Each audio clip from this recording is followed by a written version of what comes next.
The other day, I posted a video talking about Morbius, which is what I believe to be the worst superhero movie ever created. But dude, as bad as that movie is, I was completely wrong. Today, we're going to be talking about Suicide Squad, and I'm going to be doing things a little bit differently today. I was going to start this video just like I did with the Morbius video, where I kind of just give a backstory into the creation of this movie. But this time, I'm not going to do that. I just want to jump straight into this movie, and I'll just give you like little tidbits of history about the creation of this thing as we work through it. As I'm recording this right now, I've only watched maybe a third of the movie so far. I'm just watching this movie in chunks. I'm taking it slow because it's just so much to consume at one time. It's like trying to eat an entire birthday cake. But even though I've watched only a third of this movie, I can confidently say, without hesitation, without my brain even spending a single calorie to think about it, that this is the worst superhero movie ever created. And I'm serious about that. You know, when I watch Morbius, I watch that movie as if it's some kind of comedy, because it's just hilarious how bad it is. You could just watch the movie and just take in all the inconsistencies, and it's just funny. But this movie,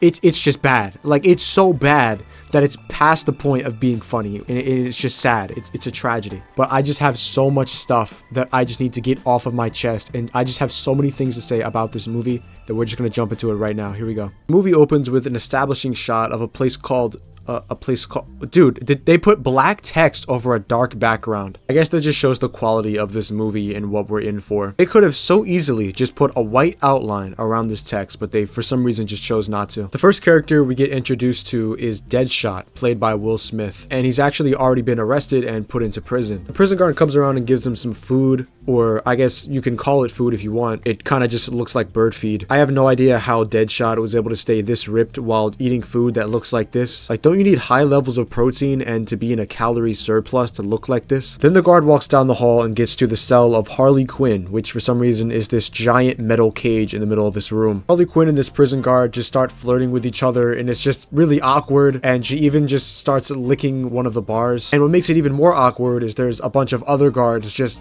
awkwardly watching this happen, and I don't know, it just makes me feel uncomfortable. Now, this movie has a lot of scenes that are supposed to be funny, and a lot of these really weird, awkward jokes put into it. The guy who directed Suicide Squad, named David Ayer, said that his movie was originally intended to be a soulful drama, whatever that means. But Warner Brothers forced him to change his movie into a comedy because Deadpool had recently come out, and that movie saw a lot of success. Why does it seem like these DC movies are just all made as some kind of cash grab? Why can't they just make movies? If you look at this from another perspective, though, it could actually be that David Ayer's original cut of the movie was so bad that Warner Brothers just wanted him to change it so that it would actually appeal to people. Because think about it, he said it was intended as a soulful drama. When somebody says soulful drama, I think of like The Bold and the Beautiful or something, not the Suicide Squad. Maybe Warner Brothers just spared us from lots of pain. A few years after the movie was released, David Ayer went on to Twitter to express how unhappy he was with how the movie turned out. This was around the time the whole release the Snyder Cut thing was trending all over the internet, so a smaller trend started called Release the Ayer Cut, where people were trying to build up a buzz to get the actual director's cut of Suicide Squad. Now, Warner Brothers did release the Snyder Cut, but the Ayer Cut was never seen. They were like, no,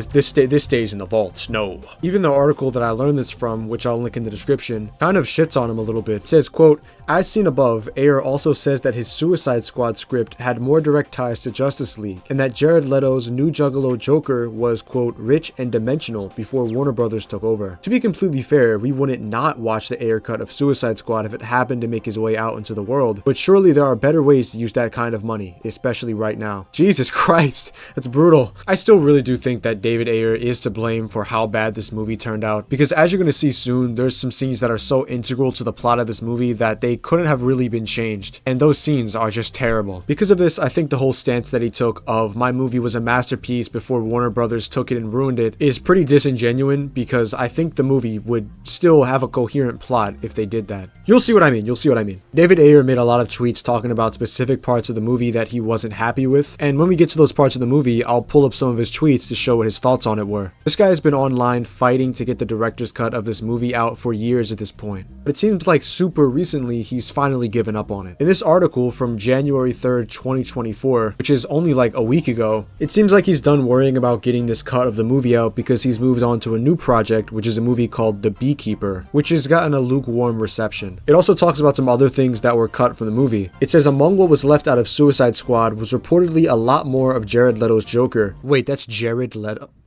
Oh my god. It's Morbin time. Ayer previously detailed that his initial cut gave the iconic comic book character a story arc that hangs powerfully over the entire film, rather than serving as a prop, as he suggested the theatrical version turned the character into. Dude, I'm not gonna lie, I think it might be a good thing that we didn't see much of this Joker. Next we cut to this scary black woman named Amanda Waller, and she goes to this restaurant to talk to these other government guys, I guess, about assembling a task force made up of incarcerated supervillains. She never really provides a reason why she actually needs to assemble a team like this, other than vaguely talking about a scenario where a superhero like Superman decides to turn evil. And she's like, man, what would happen if another superhero rises up or a superhero we have already turns evil? What are we supposed to do? We need to make our own team of superhumans to be able to defend ourselves. And it's like, dude, the other superheroes that we already have would just stop him. There's like 20. You don't need to take supervillains and make a task force out of them. So she sits down at the table and pulls out a binder full of these different criminals' profiles. And from there, we start getting introduced to the characters. Kind of a weird way to introduce the cast of the movie, but okay. First guy she introduces to him is named Floyd Lawton, or it's just Will Smith. Again, they already introduced this guy. She explains how he's a supervillain named Deadshot, and he was at one point the most dangerous assassin in the world. And it shows a scene of Deadshot in action performing a hit, but his client actually hasn't paid him yet, so he insists that he's not killing the guy until he pays him. Hey, Angelo.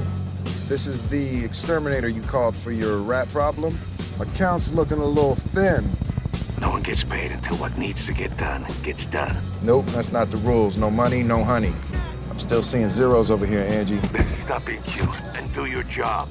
Oh, they're taking him out of the car now. Okay, relax. There was an accounting error. We said it. Now double it for being a dickhead. You got 10 seconds. This was the only part of the movie that made me actually smile. And it's not even because Deadshot is an interesting character or because this is an interesting movie. It's because Will Smith is literally just playing Will Smith, and I like Will Smith. I just really, really wish that he was the main character of this movie, or that we saw this story through his perspective. So far, there's not really a main character of this movie. And it's not Deadshot. He doesn't really get that much screen time after these beginning segments. I just like his whole attitude, how he just values money above all else, and he's the only character in this movie that I think actually works. Just a minor nitpick about him though, whenever they show Deadshot on screen, he's always accompanied by some kind of rap music in the background. When they first introduced him in the beginning of the movie when he was in jail, and even in this flashback sequence here, they just play rap music. I don't know if that's kind of racist, but I thought I would point it out. We do get to see a little bit of Deadshot's backstory though. He has a daughter that he doesn't have full custody of, and she lives with her mother, who just takes horrible care of her and doesn't feed her. So whenever Deadshot does get to spend time with her, he always makes sure to be extremely nice. Somehow she knows that he's a hitman that kills people, and she's not really too happy about it. But Deadshot tries really hard to show her that he's not just a serial killer or something, but he's actually a nice guy and could be a good father. It's a really good character motivation. Unfortunately, this is cut short when they're returning home and they're stopped by Batman, who just jumps down and starts beating up Deadshot, which is insane because Batman would never do this. Deadshot is literally standing right outside of his house. He couldn't just wait like 5 seconds for him to drop off his daughter first before beating the shit out of him. But then he stops and says that he doesn't want to beat him up and arrest him in front of his daughter, which doesn't really make any sense because he already pretty much did. Deadshot pulls out a gun and then his daughter stands between him and Batman and says not to do it, which is also a pretty stupid thing to do. But then Deadshot puts his gun away and Batman arrests him and brings him to jail. And then the cops show up right after Batman shows up. So it's like, was Batman what's the point of having Batman here? If the cops just show up 5 seconds later, then he would have showed up and do the exact same thing he just would have done. Like I said, I really would have loved if the movie would have just started here, and then we can see the whole movie through Deadshot's perspective. Alright, that right there is every good thing that I have to say about this movie. We're about maybe 10-15 minutes into this movie right now, and those are all of the good things I have to say. The only praise I have for this movie is Deadshot is cool. From here on out, I have nothing positive to say. Next, Waller flips to the next page in the binder and introduces Harley Quinn. In case you forgot that this whole scene is just Amanda Waller flipping through a binder and introducing these characters to another person. Because I completely forgot. I just think this is the shittiest way to introduce characters. Harley Quinn was a psychiatrist at Arkham Asylum that Joker pretty much like brainwashed and turned into his girlfriend. You know the story. It shows one of Harley Quinn's flashbacks and raises the question of how Amanda Waller is explaining to this guy the backstories of these characters if she doesn't know that? Like, how is she able to explain to him in depth Deadshot's whole backstory with his daughter and his relationship with his daughter and him getting arrested by Batman? How does she know this? It doesn't make any sense. Now, you might have guessed that I really don't like this Joker. I think this is the worst portrayal of the Joker in any form of media ever. Lego Joker from the Lego Batman games is more enjoyable to watch than this guy. I don't even think I have to explain why. Just listen to him talk. You helped me by erasing my mind what you faded memories I had. Oh. You left me in a black hole of rage and confusion. Dude, that is just embarrassing. It really makes you wonder, like, this is Joker and this is Batman in this universe. How come this Batman is having trouble dealing with this Joker? You'd think he would just punch him one time and his entire skull would just shatter. It just doesn't make any sense. He doesn't look intimidating at all. He doesn't look like he poses any kind of threat. I could probably kick this guy's ass. This is just like actually just pathetic looking. What I'm assuming is a few years later, Joker and Harley Quinn are hanging out in this nightclub. And Joker is just sitting here relaxing while Harley Quinn is dancing on this pole. And this weird thug gangster looking guy shows up to meet him. And he's played by Common. Bro. Bro, this is what did they do to you, bro? What did they do to this guy? Just look at this, man. This is just sad. So Common comes to meet the Joker at this nightclub, and the Joker is just sitting here. Dude, this is the Joker. You can't just go to a nightclub and just meet him there. He doesn't just chill at a nightclub for people to just come up and interact with. This is just insane. Like think about that. Joker would never just be chilling at a nightclub like this. Common notices Harley Quinn and says that the Joker is lucky for being able to date her. So the Joker stands up and starts explaining how much he likes Harley Quinn in the most awkward way humanly possible, and then calls her over and says this. Listen, you are my guests to this handsome hunka. You belong to him now. You're cute. You want me? Alright, so this officially became the worst superhero movie in the history of existence. Like, since the Big Bang. From that point up until right now, January 12th, 2024, this is the worst superhero movie ever recorded and put into theaters. There's no other way to interpret what's happening here. So Common, like any normal functioning human being, brushes off Harley Quinn's advances and just says he's good and he doesn't want any beef. Oh, that's your lady, Joker. Well, that's right. Yeah. Yo, Jake.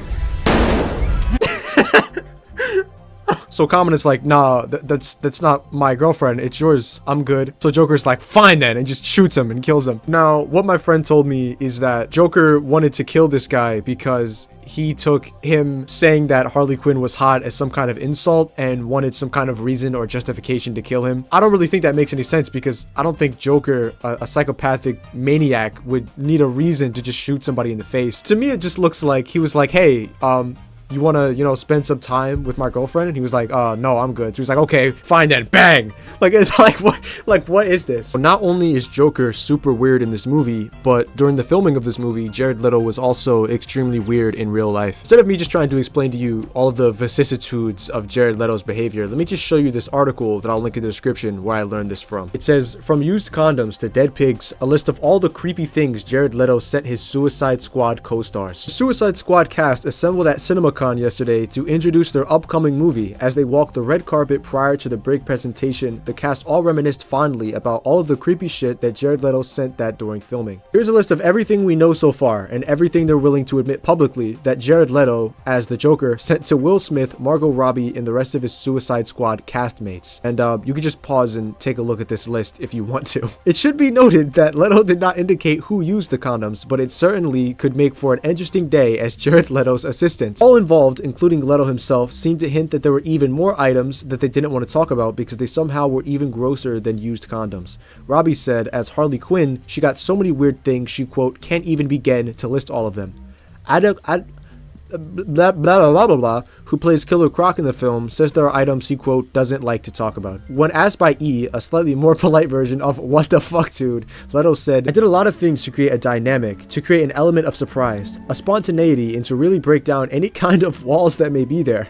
The Joker is somebody who doesn't really respect things like personal space or boundaries. Whether any of this will make Leto's performance or the Suicide Squad itself any better remains to be seen, but hey, at least it makes for an interesting bonus feature on the eventual DVD." What the fuck? Now I really want to just believe that this was some publicity. Now I really want to believe that this was just some kind of publicity stunt to get more eyes on the movie, but this would be such a weird stunt to pull. There's so many better stunts that they could have done instead to make buzz around this movie that it leads me to think that this was real. The director David Ayer does claim that his version of Joker is a lot different than the one that we see in the theatrical cut. Just so I don't have to read you even more articles, I'll just sum up the gist of what he said. He basically says that in his version of the movie, he had Joker portrayed as a more, I don't know, like formidable and scary type of guy, but in the theatrical cut they changed him into some kind of joke. I wonder if David Ayer's cut included the scene where Joker tried to give away his girlfriend, because that doesn't really seem very intense and formidable to me. Next, it shows Joker and Harley Quinn, I guess, leaving the club, and Batman is trailing them and trying to arrest them. So they have this car chase and Batman like follows them around in the Batmobile. I know I already mentioned it, but man, I just can't help but notice how much this Joker just does not match this Batman. I just can't even explain why. It just does not look right. This Joker does not go with this Batman at all. But Joker, in trying to escape Batman, drives his car off of a bridge into the ocean. Batman swims down there to check it out and finds out that Joker escaped and just left Harley there, which is kind of messed up, I'm not gonna lie. I also have no idea where Joker could have even went. We can see he didn't roll out of the car onto the street because Batman would have saw him when he swam into the water. So I guess you're supposed to assume that Joker opened up the door and swam out, but Batman dives in maybe like not even 10 seconds after the car crashes into the water. So Joker would have to have been like Aquaman or something to swim so far away that Batman couldn't see him in an ocean with no obstructions in a matter of like 10 seconds. I feel like he would have needed to come up for oxygen before he got far enough away that Batman couldn't see him. But in another weird, awkward scene that is supposed to be funny, Batman tries to give CPR to Harley Quinn and like kisses her or something. This isn't really how you're supposed to do CPR, but he kisses her and then it turns out Harley Quinn was faking so that she could get a kiss from Batman. I don't know. I don't get it. Next, Amanda flips to the next page in the binder and introduces Captain Boomerang. So does this dude just like throw boomerangs at people? Like, what the fuck? I forgot to mention that whenever one of these characters is introduced, they get this weird Borderlands character screen where it just shows their name and a bunch of details about themselves, but it shows up on the screen so fast that there's no possible way you could read it all. And if you're not intended to read all of it, then what's the point of putting it there? But it shows up for like literally 3 seconds. Like, there's no way you can read this. Like, seriously, I'm gonna play the unedited like character explanation screen and I want you to try to read it. On top of these things flashing on the screen in the blink of an eye, there's so many weird decisions they made with them, like putting light blue text on a light blue background. Like, I can't read this. So Captain Boomerang robs a bank and throws a boomerang at the guy who's helping him so he can get a bigger cut of the money, I guess. And then the Flash just comes in and one-shots him. I don't think this guy had much of a chance, I'm not gonna lie. He was armed with only boomerangs. Next, Amanda flips to the next page in the binder to introduce Diablo. Oh my god, we're 20 minutes into this movie and all it's done is introduce characters. Nothing has happened. I just can't stress how stupid of a way this is to introduce the cast of this movie. Just show me flashbacks of all the characters for like literally 20 minutes straight, and then expect me to care about all of them. So Diablo is this guy that has tattoos all over his face, who has trouble controlling his fire-themed superpowers because of his temper. It looks like he felt bad about what he did and was cooperative in his arrest. But once he got into prison, somebody pissed him off and he killed like 20 people with his fire powers in some literally Power Rangers level CGI. Then Amanda flips to the next page in the binder, and this one is about Killer Croc. So this one doesn't actually show his origin story, it just shows him in prison and a bunch of guards bringing him a dead skinned goat for him to eat, and he just eats it and walks away. Then she flips to the next page in the binder, making me feel more like I'm watching a PowerPoint presentation than an action movie. This time she introduces someone named the Enchantress. What happened with this person was pretty much there was this archaeologist explorer woman, and she went into this ancient catacomb somewhere and broke some artifact which released the Enchantress and caused her to possess her. So now she has two sides, her normal self, and then sometimes she switches to be the Enchantress. And the Enchantress has superpowers like teleportation and things like that. Then she flips to the next page to introduce Rick Flag. I can't do this anymore, bro. So far, we're approximately 20 to 25 minutes into this movie. Let's summarize everything that's happened in the movie so far. We got introduced to Will Smith,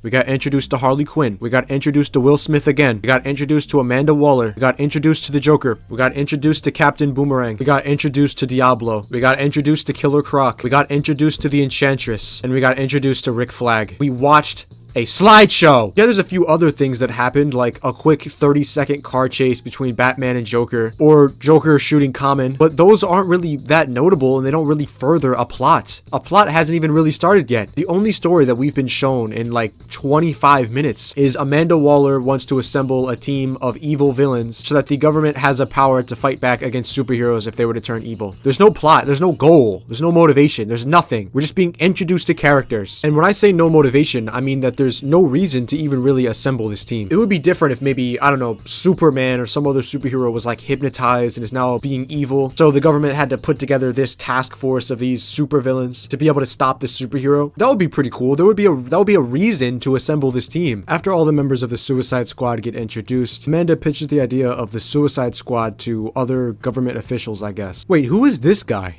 He wasn't introduced earlier. Just this random guy here that they didn't even introduce. Did they forget? It just amazes me how they can spend 25 minutes introducing characters and there's still some that they didn't get to. After she convinces the government that the Suicide Squad is a good idea, they head over to the prison to release all of the criminals. Now, one thing I've always wondered about this movie is why Harley Quinn is included in the Suicide Squad. Like, I get why Deadshot is here. He's the greatest assassin in the world. He's like really good with guns. He's extremely smart. Like, I get that. I understand why Killer Croc is here, right? He's the muscle, he's intimidating. But why is Harley Quinn here? She doesn't even have any superpowers. What could she contribute to this team? She has no superpowers. She doesn't do anything. The only thing that makes her remotely notable is that she was dating the Joker. It just doesn't make any sense why they just don't leave her in the prison. There's nothing she can contribute to this team. Now, before you go and leave a comment about this, let me explain that I did actually try to find an answer to this question of why Harley Quinn is included in the Suicide Squad. And a lot of the answers I got are that, you know, she's fun, she's a psycho, and she's unpredictable, and she adds charm to the team. But that's the thing, she's contributing to the viewer. That makes sense to like the person who's actually watching the movie. I mean, like literally inside of the movie itself, what does she contribute to the Suicide Squad, not the movie and to our entertainment? And the answer is nothing. I've heard some people say that it's because Harley Quinn is disposable and Waller can just throw into a mission. Because if she dies, then she's not really losing much. But if that's the case, then why send in Harley Quinn when you could just send in a trained soldier with an M4? It doesn't make any sense. Captain Boomerang is even worse. I feel like Captain Boomerang has to be the least qualified to be on this team. So what does Captain Boomerang contribute to this team? Like, okay, maybe he's like really stealthy because he like sneaks into places and like steals money and stuff like that. But no, he's not, because he got caught by the Flash. So he can't really be that stealthy to a superhuman like the Enchantress if the Flash was able to catch him that easily. What else can he do? Throw boomerangs? I just don't get it. He doesn't even use guns. He throws boomerangs. The reason Waller even assembled the Suicide Squad is so that the government would have an answer if a superhero decided to turn evil. So if you're trying to make a team that could potentially fight superheroes, why would you have anyone on that team who is weaker than a soldier with a gun? Then there's the whole beggars can't be choosers argument. Like, yeah, well, the reason she picked these people is because Waller doesn't really have that many people to choose from for her team. So that's why she's using these bottom of the barrel D-tier people for the Suicide Squad. But no, that's a lie, because she could just put people from the military with guns on the team. And they would be better than having Harley Quinn or Captain Boomerang there. So that's wrong. I just don't get it. One thing that I do find pretty funny about Captain Boomerang is that the actor that plays him, named Courtney, reportedly cringed after he was cast as Captain Boomerang. The story, from what I understand, is that he was super excited to be in the movie, but then found out that he was cast as Captain Boomerang and was just like, oh, alright then. That has to be such a letdown though. Like, you get told that there's a spot for you in Suicide Squad, but they don't know what character they want you to be yet, so you're hoping it's like Superman or like Batman or somebody cool, and then you get Captain Boomerang. After they free all of the criminals who are going to be a part of the Suicide Squad, it cuts to Joker laying in a room with a bunch of knives. Then this happens.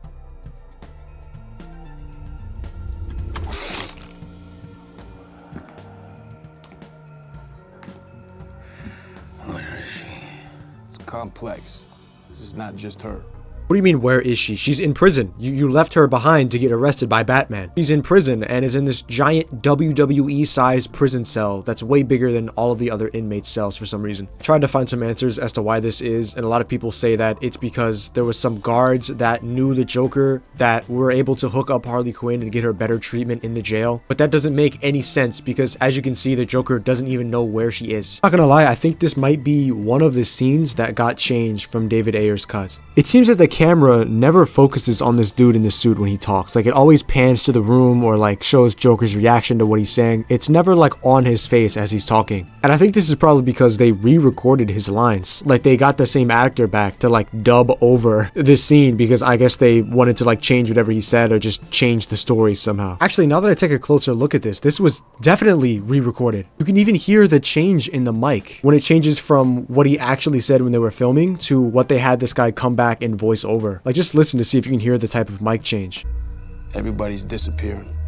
There's this new law where if you're a bad enough bad guy, they stamp terrorist on your jacket. This is the worst superhero movie ever. I'm convinced. This is actually terrible. I can see the audio levels in my editor, and I can literally see where the two mics changed, where they re-recorded this dude's lines. That is horrible. Oh my god. After that, it cuts to this guy walking around in a subway when he suddenly falls to the ground, and it turns out he's possessed by this dude who, I don't really know his name, I'm just gonna call him the Enchanter, but he's like this crazy demon spirit guy, and he was possessing this dude, and he makes him fall over onto these tracks, and I guess uses the electricity to just power himself up, and then starts wreaking havoc in this subway station. Everything that happens in this movie is just so convenient. I like how Amanda Waller took all of this time to assemble this suicide squad of criminals, and then right after she does, a threat shows up for them to fight. It's like this movie was filmed in the wrong order or something. Like, usually you would establish a threat first and then they would come up with a solution to that threat, but here they make the solution first and then the threat comes later. All of the members of the suicide squad get injected with this little nano bomb type of thing that Amanda has the controls to and can make detonate at any time. And this is basically to ensure that the criminals don't just run away and do whatever they want because they can just die at any moment. Also around this time that the Enchantress completely takes over the woman she was possessing named June Moon and makes her way over to the Enchanter, which turns out to be her brother. And Amanda realizes what's happening and starts trying to destroy the Enchantress's heart. Then the Enchanter gives her some of his powers so she's able to live without needing the heart. But then the Enchanter gives her a new heart so she's able to live without needing the old one. And because she has a new heart, all of her powers get restored and the movie turns into a CGI mess. Back outside of the prison, the Suicide Squad are getting ready to go out on their mission to stop the Enchanter. Right before they're about to get ready, this weird guy gets out of his van and just starts trying to beat people up. Then we're told that this guy's name is Slipknot and he's another member of the Suicide Squad. How many characters are they going to introduce, bro? They spent like 30 minutes introducing character after character, and even that's not enough. Even after that, they have to sprinkle a little bit of sugar on top. Just a little extra character here. And the way you can tell that this guy isn't as important as the other characters they introduced is because this dude doesn't even get one of those splash art, like Borderlands text introductions when he shows up. He just walks up and then they just quickly explain that his name is Slipknot and his power is that he can climb over anything. And you can probably already tell that this dude is gonna die because he's just shown as much more expendable than everybody else and far less important. And he does die, like instantly, the second they start the mission. What happens is that super early into the mission, Captain Boomerang tricks him into running away to try to see if that little nano bomb that's injected in their necks is just a bluff or if it actually explodes when they get too far. And Slipknot runs away and it just fucking explodes. I think the people who wrote this movie had this whole scene in mind where they wanted to show the audience that these bombs were actually serious and they were a threat. And then they realized to do that, they would have to show the bomb actually being detonated, because then people would try to predict some plot twist where, oh, they never even were given bombs the whole time. They could have ran away the whole time. And that wasn't what they were going for. So they had to show somebody dying to these bombs, but they didn't want it to be any of the main characters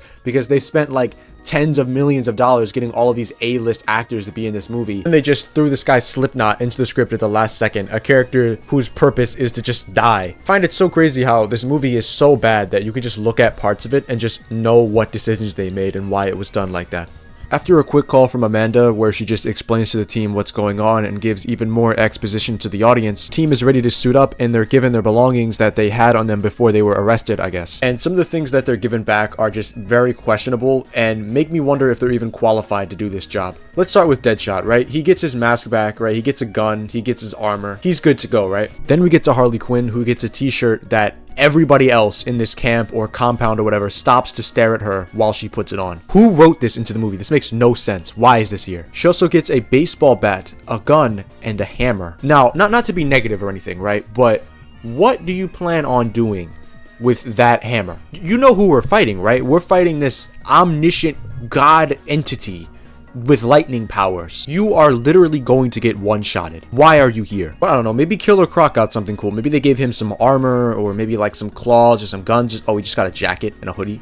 He just got he got a hoodie and a jacket. Are you kidding me? He wasn't given a single weapon or anything. Like, yeah, he's Killer Croc. He has durable scales, skin, I guess, and he's pretty strong, but that's about it. You know, going against somebody who's literally a god, I don't think he'd really do very well. He's just like The Rock, basically. He's The Rock with like scaly, thick skin. Like you're basically sending in The Rock in Kevlar to go take down a god. Then there's Diablo. Maybe they gave him some kind of, I don't know, fireproof suit or something like that, or like some flamethrower gauntlets where you can like control how hot his flames are. Oh, they just gave him a white wife beater tank top that you get in a 6-pack from Walmart. They don't give a fuck about these guys at all. Like, if you're not going to send them with the tools needed to complete the mission, then why even send them? Captain Boomerang gets his jacket and a boomerang. How useful. Slipknot and Deadshot are the only ones here with any kind of armor or protection from anything. If any other member of this team besides those two got shot with a firearm, they would just be done and completely off the mission. What are they thinking? After everybody's ready to go, Amanda calls them back and says that she actually doesn't want them to go to the city and fight the Enchanter, but instead she wants them to extract a person from another city called Midway. Which, okay, I guess we'll just let the Enchanter and the Enchantress just destroy the city in the meantime. I'm sure that can wait. The Suicide Squad gets on the plane to go to Midway, and then another character shows up at the last second. They are introducing another character. This one has probably the worst introduction out of all of them. She doesn't even get like one of those splash screens that explain everything with all the text. She just jumps onto the plane, and then this happens.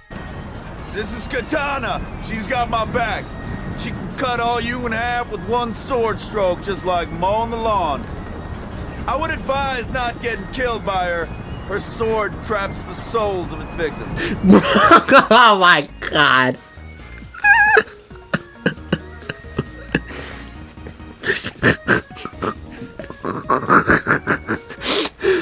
This is... Oh my god. I love how the character introductions just like devolve over time. Like at the beginning of the movie, we get like these super nice splash screens with the text. We get the flashbacks and like these whole other scenes showing like cool things the characters have done or whatever. Or I guess you could call them cool if you want. Then after that, we don't get the flashbacks and we just get the splash screens, right? Then after that, we just get the character with no splash screen and no flashback. And then we just have characters show up and then another character be like, oh yeah, this is this person. This is their power.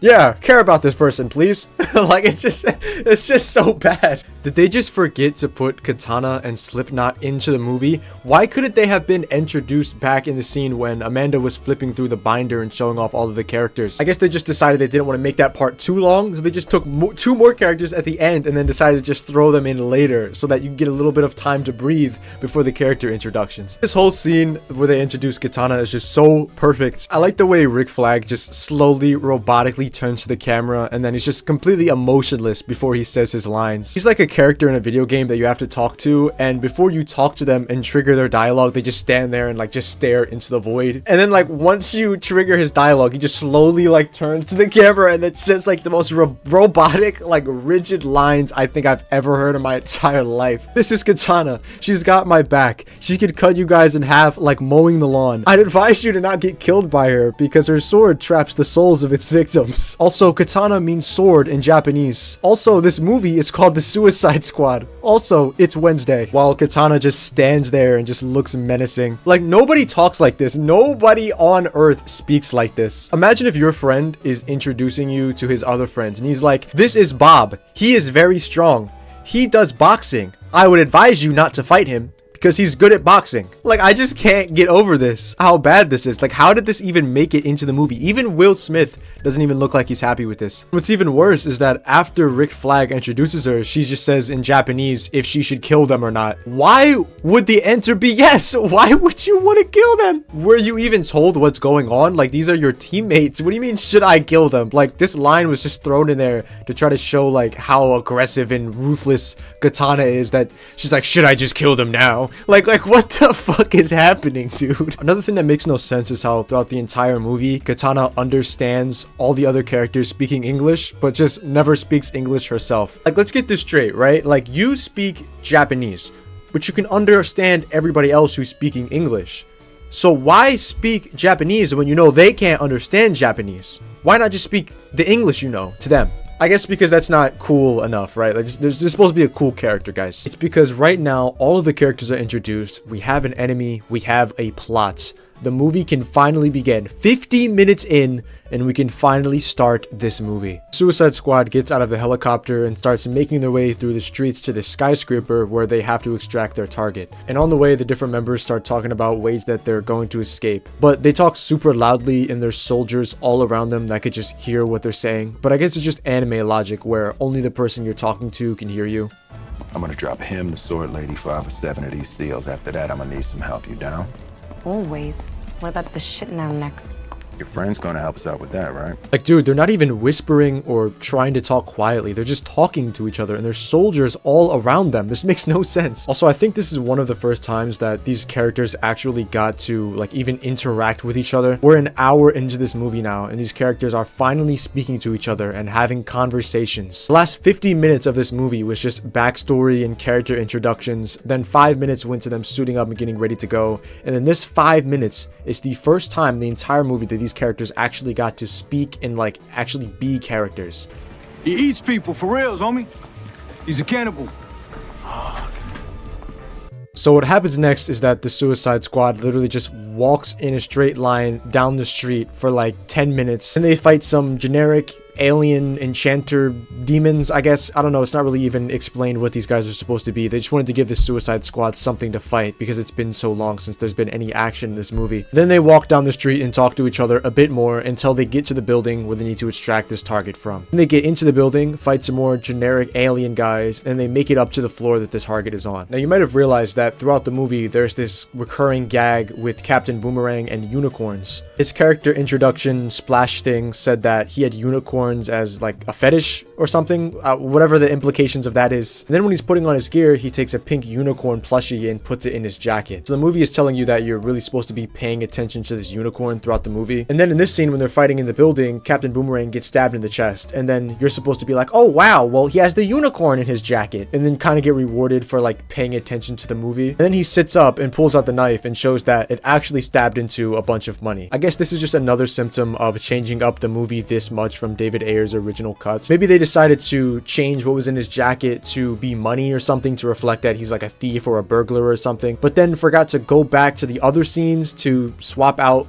the unicorn. Or maybe it was the other way around, where there was the unicorn originally, but they wanted to change it to be money, but they didn't go back and change the unicorns to money. Or maybe it's just here to subvert our expectations. And if that's the case, if this is the best they can do to try to subvert people's expectations, then this is just a terrible movie. So they clear out all of the bad guys and make it to the top floor of the skyscraper where the person that they need to extract is. And Rick Flag is like, you guys stay here, I'll just go in by myself. So then he walks through the door, and it's Amanda Waller. She was the target that they needed to pick up the entire time. And this is supposed to come as like some crazy plot twist where you're like, whoa, this movie is so intricate and put together. Whoa. But when you think about it for more than 2 seconds, it makes literally no sense. Remember, Amanda Waller set up this team before the Enchanter and the Enchantress started destroying the city, and before she even entered it. Meaning she assembled a team to rescue her before she even needed to be rescued. Like, she was literally at the prison assembling the team, and she was assembling the team to extract a target from the city, but that was before any of that happened. So either she's just completely omniscient and can predict the future, or the writing on this movie makes literally no sense because it was reshot and rewrote multiple times. I have never seen a movie in my entire life, even terrible ones, I've never seen any of those movies happen in the wrong order.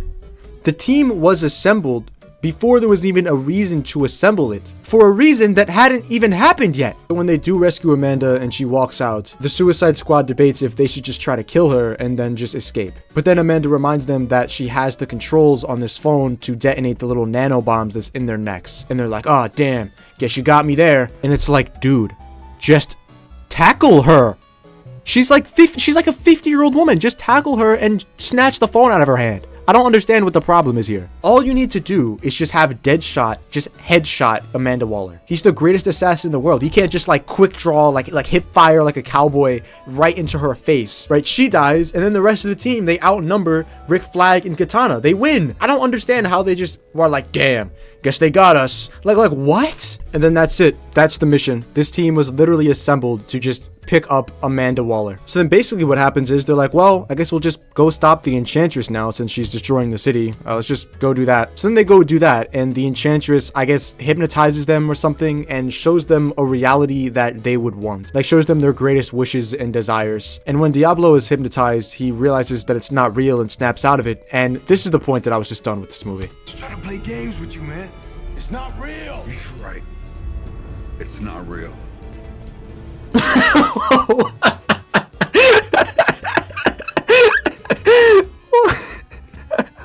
Bro, this was like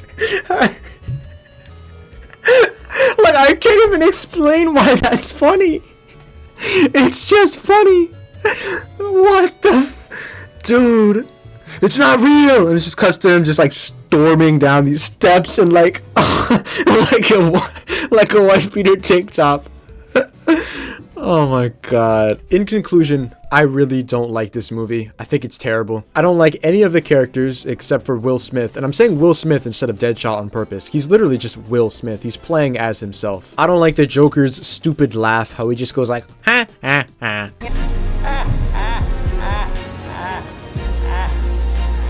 Joker throughout this entire movie is just so cringe to the point that it's just laughable.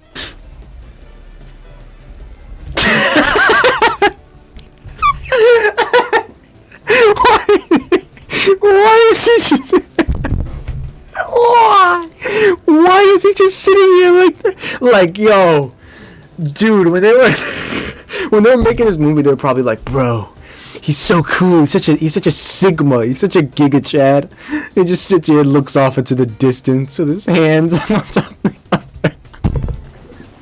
This is so cringe. Now, the thing I've been wondering since before I even watched this movie is the Suicide Squad worse than Morbius? And like, that's a really hard question to answer, and after giving it a little bit of thought, I think yes, Suicide Squad is the worst movie. Because at least Morbius, as bad and as ridiculous as that movie is, at least it has a plot. At least the things in the movie happen in the correct order.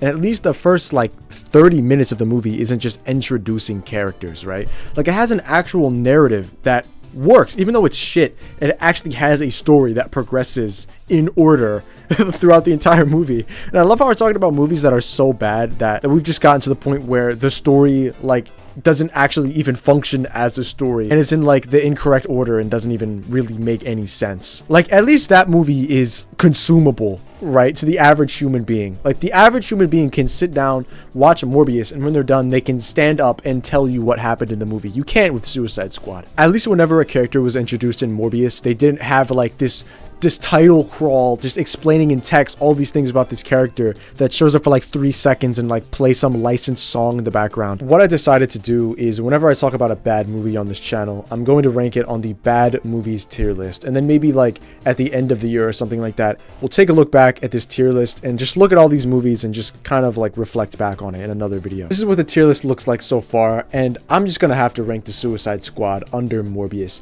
It doesn't go into the bottom tier, right? At least this movie has actors in it that act, and at least the movie had a high budget. The bottom tier with the skull is movies that don't even have that, like movies that aren't even like consumable, right? So this goes right above that. It's above that level and it's below Morbius. Yeah, that's pretty much everything I have to say about the Suicide Squad. I want to thank you guys for watching through this entire video. If you did comment, it's a Morbin time and I'll heart your comment. Yeah, that's pretty much it. I'll see you guys soon.